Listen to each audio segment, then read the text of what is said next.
What about Penny Wong? So she's in London, apparently going to meet with the government there, but along the way has turned around and talked about colonialism, yet again spitting in the eye of the English, inferring that I think her father or grandfather had come from essentially sort of being a servant in other parts of the world. But isn't the story that the multicultural experience in Australia now has been able to produce the foreign minister of the country? Well, absolutely. I thought she's an advertisement for colonisation because she's come from two colonial countries, one in Asia and one here, and flown first class to the UK on a good coin as foreign minister to tell them, oh, it's all so bad, this is where it went wrong. Well, you know, a grandmother or someone had a job in one of those colonial mansions, but and she's a product of Australian social mobility upwards. Penny Wong, a success story.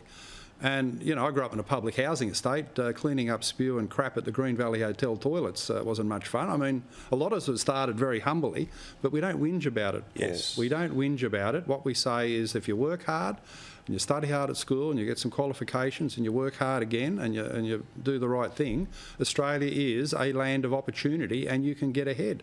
So, you know, Penny Wong, advertise yourself instead of going overseas to attack people. There's inspiration in being the one who breaks the trend, which brings us to the Alice Springs stuff, right? We all know how complicated it is, but we also know that generally how it works, 2 weeks of media attention, we all move on, and Alice Springs becomes like Australia's Chicago. Oh, has that happened again? Okay, cool. Do I live there? No. Move on.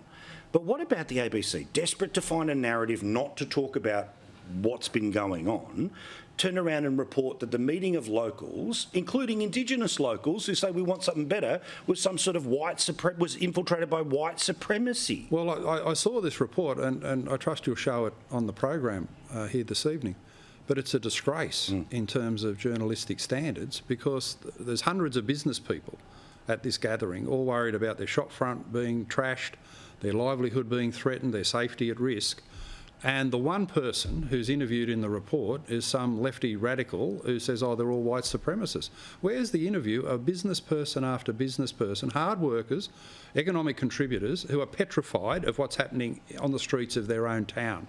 Now, the ABC has someone who's, you know, the Indigenous reporter. Well, at least they should be objective about the facts, and this was an example of bias and fake news that shouldn't stand without challenge, and quite frankly, yet another very poor reflection on the national broadcaster. Has Albo been able to get away with his poor performance in Alice Springs? Well, Albo says it's a intergenerational problem. Well, hello, is that a discovery? We've known the nature of these problems for a long, long while. They are intergenerational because, unfortunately, at their core, why are the kids wandering the streets at night? Because they're not safe at home. The safety of children comes first. You know, your kids sleep safely at night, Paul. Mine do.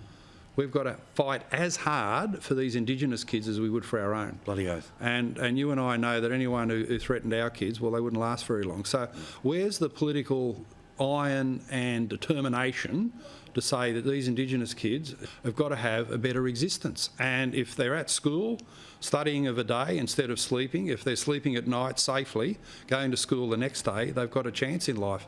And Alice Springs, Western New South Wales, which I visited in our parliamentary recess, these are tragedies, unspoken tragedies that bring shame upon our nation. And for Albo just so that they're tough problems intergenerational, it's just not good enough. I say it every week. This bloke's the General for Common Sense. Send some soldiers with him at the March election. Mark, nice to talk Thank you, to Paul. All the best. Mark Latham.